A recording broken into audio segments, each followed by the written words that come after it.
जब सृष्टि प्रलय की ओर बढ़ रही थी, जब सब कुछ जल में डूब चुका था, तब एक मछली बनी भगवान और उन्होंने बचा ली इस धरती की उम्मीद। मत्स्य अवतार यानी मछली का अवतार, भगवान विष्णु का वह अवतार जो उनके 10 अवतारों में से प्रथम है। इस अवतार में भगवान विष्णु ने इस संसार को भयानक जल प्रलय से बचाया था। साथ ही उन्होंने हैग्रीव नामक दैत्य का वध भी किया था, जिसने वेदों को चुराकर सागर की गहराई में छिपा दिया था। सृष्टि रचयिता ब्रह्मा जी ने वेदों का निर्माण किया। ब्रह्मदेव के निद्रा मग्न होने के पश्चात हैग्रीव नामक एक दैत्य वेदों को चुराकर ले गया, जिससे संसार में पाप और अधर्म छा गया। ब्रह्मदेव ने यह बात भगवान विष्णु को बताई।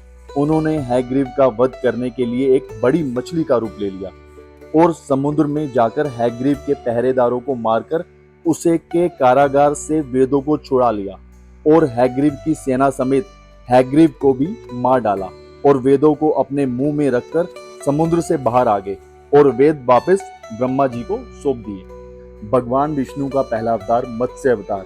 यह एक ऐसी कथा है जो बताती है कि जब दुनिया खत्म होने लगे तब भगवान खुद अवतार लेते हैं। इसी समय राजा सत्यव्रत नदी में स्नान कर रहे थे। उन्हें एक छोटी सी मछली दिखाई दी जो बोली, राजन मुझे बचा लो, मैं तुम्हें एक दिन दुनिया का रक्षक बनाऊंगी। सत्यव्रत ने उसे कमंडल में रख लिया, लेकिन मछली बड़ी होती गई। कमंडल से तालाब, फिर नदी और फिर समुद्र तक पहुंची। तब वो मछली विशालकाय होगी और बोली, राजन मैं नारायण हूँ और प्रलय आने वाला है, इसलिए एक बड़ी नौका बनवाओ, उसमें 7 ऋषियों, औषधियों, बीजों और वेदों को रखो। जब प्रलय आया सब डूब गया, सिर्फ वही नौका बची जिसे विष्णु जी ने मछली रूप में खींचा और इस तरह सृष्टि का पुनः निर्माण हुआ। ओम नमो भगवते वासुदेवाय।